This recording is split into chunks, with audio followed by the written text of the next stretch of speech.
Hello, my pasta followers. Today we will be reading Aiden. This is a ghost story about a Ouija board, I guess. Now, let's read.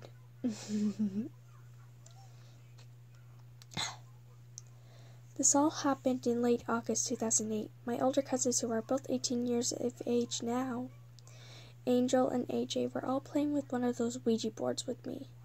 Being only 9 years old at the time, I didn't think that anything bad was going to happen at all.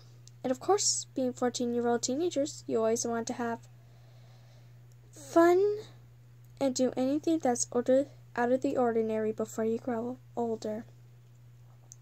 Anyways, we were all at my house, which was a 2-story white brick home. And Angel had already set up the Ouija board on top of the table, which was in the bottom floor of the house.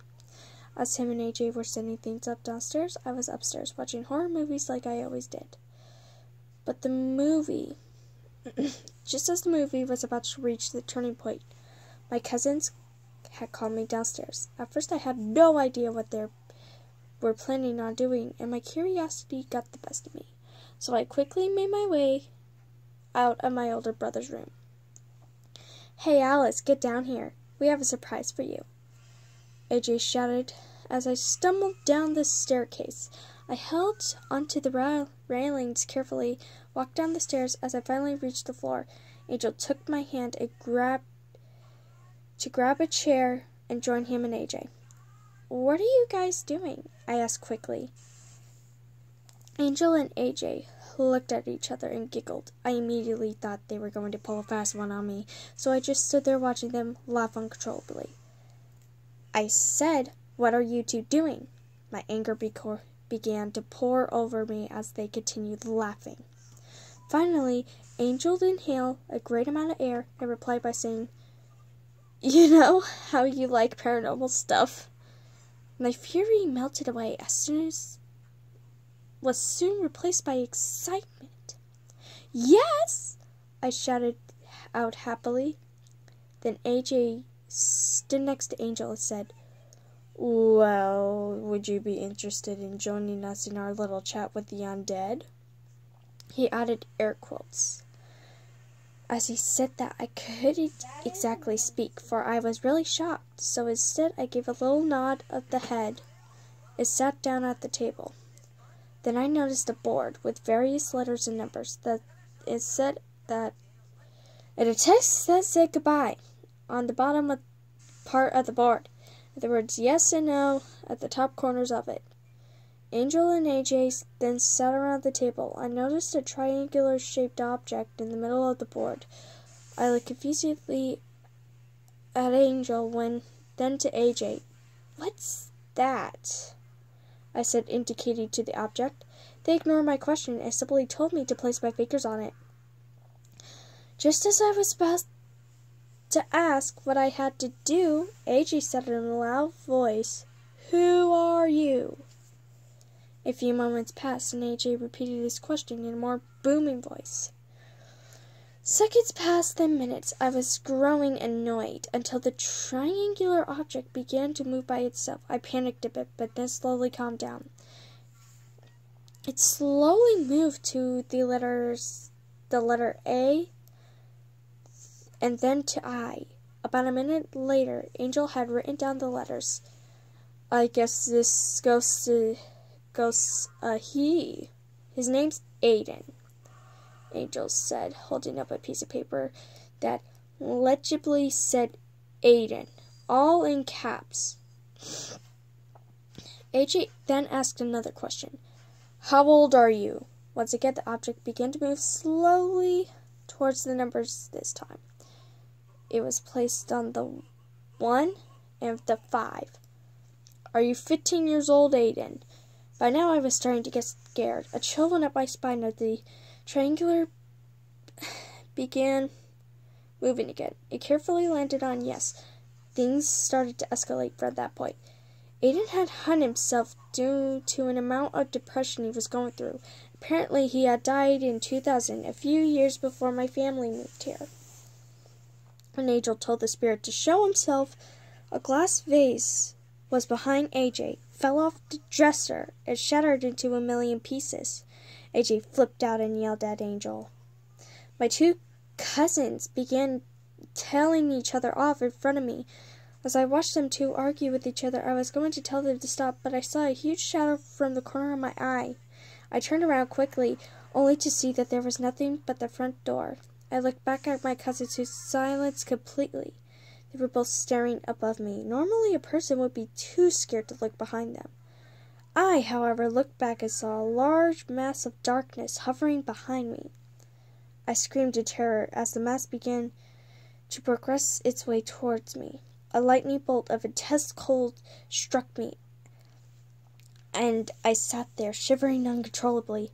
"Leave her alone, Aiden!" Angel shouted angrily as he lifted me up from the floor and held me in his arms. Some picture frames hung on the wall. As soon as Angel finished his sentence, I glanced at AJ, whose skin was drained of all color. His eyes were bright with fear. He gulped and shouted out, "Stay away from Alice, Aiden!" In a low growl, I clearly heard Aiden say, "I want the girl." By this time, I was panic-stricken. I closed my eyes tightly and felt cold air on my face. "Give me the girl!" I heard the low, demonic voice shouted out again. I screamed again in fright. I heard Angel's voice yell out, "Go away, Aiden! Leave us alone!" Another low growl was heard. I didn't understand it at first, but then Aiden said, "I'll see you all soon. Oh, very soon." And the black mass disappeared quickly. The cold air then left the entire room. Angel and AJ stood there, their feet rooted to the floor. This is insane, I thought to myself. What if he really does come back? Days passed, then turned to weeks, then to months, and finally years. I haven't seen Aiden for 3 whole years. It was December 21st, 2012. I finally saw him again. He wasn't aggressive as he was before. My cousins are still afraid of Aiden. He doesn't mean any harm to any of us. We get along really great actually. He talks to me when I'm sad. He calms me down when I'm angry. He's a real good friend. He's here with me right at this moment, actually. I hope you enjoyed Aiden. If you heard background noise, that was my brother. He's a bit of a pest. Anyways, this was Aiden. I want some suggestions down below on some questions you want to know. Why do you think Aiden was angry and wanted Alice? Do you think he was lonely? Do you think he was possessive? Do you think he fell in love? Which was highly unlikely to happen, but still. You know what? I'm gonna put the other story in. Heck. Now, I'm gonna pause for a sec and look for a story. Alright, my pasta followers, I have found another ghost story called Baby. I think this started just after the car crash. I've never been quite well since then. My girlfriend died in the crash about a year ago. The car I was driving hit the curb and flipped. The police said it was probably wasn't my fault. Something about oil on the road. But I don't know. I don't remember what happened anyway. All I remember is waking upside down in the car and seeing my girlfriend's face staring at me. She never put on her seatbelt. The ambulance guy said she died immediately, but he lied. She was still alive. I know. I could tell by her eyes. I was pinned by the steering wheel and couldn't move and had... Alright, I'm back. If you heard noise, I'm going to reread this again. I was pinned by the steering wheel and couldn't move. I had to watch the desperate pleading in those eyes fade and finally vanish. Her body slowly relaxed and fell on top of me in the compacted space of the crushed vehicle. It was a full 15 minutes before anyone found us. That, I guess, was pretty scary in itself. Anyways, Anyway, I was in the hospital for a few months. I was mortified, pretty good most of that time, which wasn't as pleasant as you might think. I kept having these visions. I was never really sure whether I was awake or asleep. Sometimes at night, I'd wake up for no reason, convinced someone was in the room. Then I'd listen in the absolute stillness of the dark ward for the slightest sound, the tiniest echo of a squeak far away down the corridors. I usually ended up scaring myself and hiding under the covers like a sissy. I'd been living by myself before all this. I work as a mobile phone technician. When I got released from the hospital, my girlfriend's parents kindly offered to let me stay with them for a while. I guess it brought them sort of comfort, being close to the person who was close to their daughter. They treated me nicely, but with a kind reticence. Sorry, I don't know how to pronounce that word. Which I figured was fair enough, due to the cause of the accident having never been firmly established. I got to stay in her old room. It was full of ugly old teddy bears and trinkets. The first night I slept there, something weird happened. I was having a troubling dream in which Alright, now I'm in a different room. Now let's keep reading. I'm going to reread this. I got to stay in her old room. It was full of ugly old teddy bears and trinkets. The first night I slept there, something weird happened. I was having a troubling dream in which I was walking through my house. Except all the furniture was gone. Everything gone. Stripped bare. I was calling her name, but I was too late. Whoever had lived here had moved long ago. A terrific feeling of sadness overwhelmed me, and I woke up. I blinked, remembering where I was. I lay while listening into space.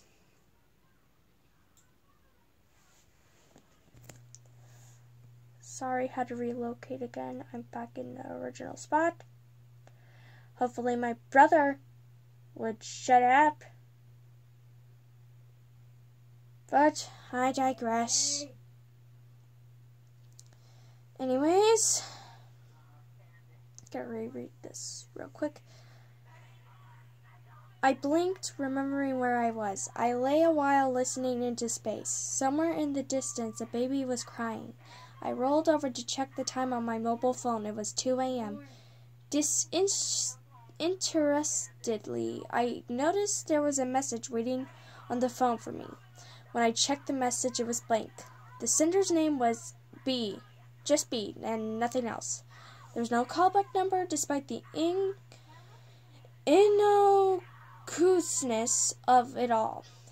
I felt suddenly cold as I erased the message. The distant baby stopped crying. Not slowly like it had been comforted, but cut off in an instant.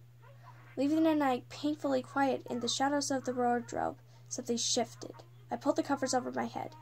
With daylight came the dissolution of my fears, and I cheerfully said goodbye to her parents as they left for work for the day. I mooched around a while.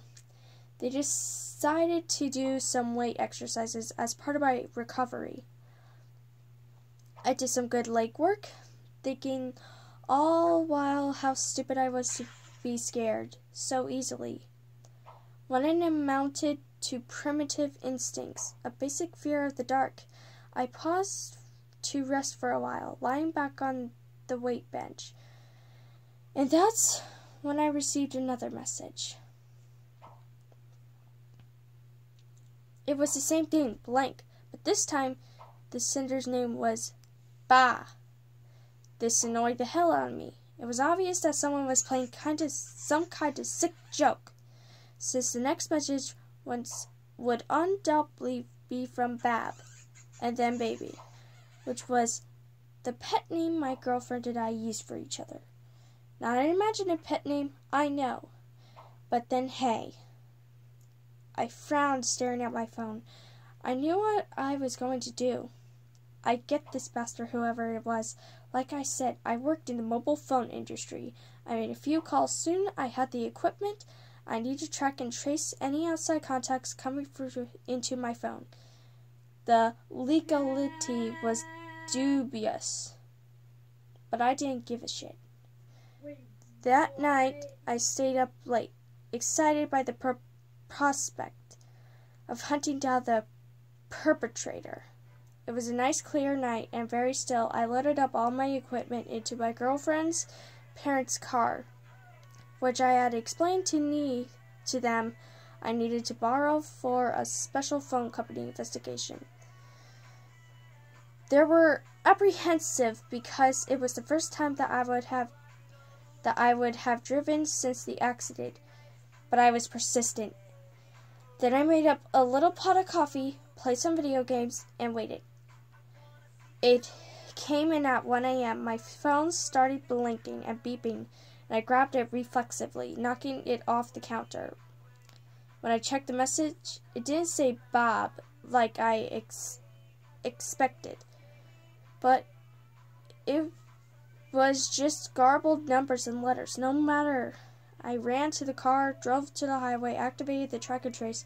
As I went, the initial response from my equipment indicated an area in the south, so I headed that way. It felt good to be behind the wheel again, and there were very few cars on the road. As I drove, I got another message. Once again, it was just a jumble of words and letters. Strangely, my equipment reporting an originating location entirely different. I had to turn right around the opposite direction. When I reached the area, I had to pull over and stop. I knew this area. This is where the accident took place. My phone was now registering messages every 5 seconds or so. I turned it off. I parked the car and got out. There was no one around as I approached the scene. No sign that anything had taken place here. I knelt down and examined the curb and ran my fingers along a deep groove in the concrete. I felt a profound sense of regret and lonely depths of time. I just wanted to say that I wasn't scared at this point. I found it fascinating, actually. It was like a real criminal investigation. I wasn't even upset or annoyed by the nature of it at all. I turned around and surveyed the neighborhood. Then, and only then, did I remember I had been driving along in an upbeat mood, gossiping about friends of ours fallen recently pregnant. She has raised the topic and driven the conversation. I have been making my usual comments about having children was stupid and pointless. She had become suddenly quiet. She had told me. Then she had told me. And I'd grown angry, really angry. I yelled at her for the first time. And that, of course, is when things had got out of control. And the car had got out of control. And I had solved all our problems. I felt weak at the knees. I bent down, but I didn't cry. I just breathed heavily. Then I heard something. A baby crying somewhere in the park to the right. I stood up. I felt anger rise within me again. I was not scared at all. I charged down to the park, slipping over wet grass and knocking into risen paving stones, fuming all the way, pushing tree branches aside, heading for the source of the cries. Then the cries stopped, and I stopped. It was dead quiet. I peered into the darkness, seeing something knock me down. Something incredibly powerful. Something that was more of force than anything. Appending me into the wet grass, something pressed against my chest and my face, suffocating me, pinning my arms and legs against all hope of rebellion. Something held me there, while I panicked and exhausted all the options of panic, until I stopped trying to thrash and just screamed, except someone pushed itself down my throat, and that stopped too. I choked. It allowed me to breathe again. There was a horrible silence. The thing pushed close to my face. "I miss you," it said. I screamed and thrashed around again to the utmost extent. I somehow got free. I got to my feet and ran, scraping my knee against tree branches and rock walls of the park. And I got to the main road again and into my car. I drove out of there at full speed, talking to myself. What the fuck? What the fuck was that? Over and over again. And sort of choking and laughing even. Oh my god. What am I going to do? What am I going to do? I can't believe it. I can't believe it. Driving with a pretty good precision, considering looking around me into the back seat, make sure nothing was in there, until I eventually calmed down a little and started explaining to myself in a voice that was odd and high-pitched to me. That makes no fucking sense. Not at all. No fucking sense. You're stressed out. You need to relax. Relax. Take some time off. You need to fucking relax. You're crazy. You're crazy. You're crazy. Crazy motherfucker. Crazy motherfucker. Ah. When I reached her parents' house, it was dawn. My stomach ached terribly. I stumbled out of the car and reached the porch before going into violent convulsions and throwing up in the garden. Her mother, who was in the kitchen, heard me and came out, finding me in such a state. She took me upstairs to the lounge, laid me down on the couch, and woke her husband. I felt if I just focused hard enough, I could return normal. I breathed heavily and tried to contain the waves of nausea that were washing over me. Clearly, it was post-traumatic stress disorder. I know friends who had become psychotic, and now, unfortunately, it seemed to be my turn. So this is what it was like. The difference was I knew what was happening. Therefore, I could contain the psychosis and control it. All I had to do was relax. Just relax. Sorry. Her mother pushed a bowl of what looked like chicken soup into my hands. "Eat this," she commanded, not unsympathetically. Her father leaned over her. The father leaned over her, looking rather put out of having to be up so early. Seeing that I was being complacent, he made a sound and sat down. Picking up the morning newspaper, I felt my neck muscles loosen and I smiled softly. There was a creak in the hallway. I half noticed. Houses creak all the time. Then there was another creak. It wasn't the usual gravitational settling sound. I raised my head. Something was coming down the hall. No, it couldn't possibly. Something appeared around the corner of the hall. I screamed and pointed. They had to see it. They had to. The father continued reading his paper. He smiled and smoked his pipe. I thrashed and screamed. I rose to my feet, but I couldn't move. The mother calmly watched television. It saw me. It glides towards me. I felt in heat, covering my eyes. The next thing I knew, I was here in the hospital. The nurses tell me it has been a week since all this happened. I'm not sure if I believe them. For one thing, they all smile slyly.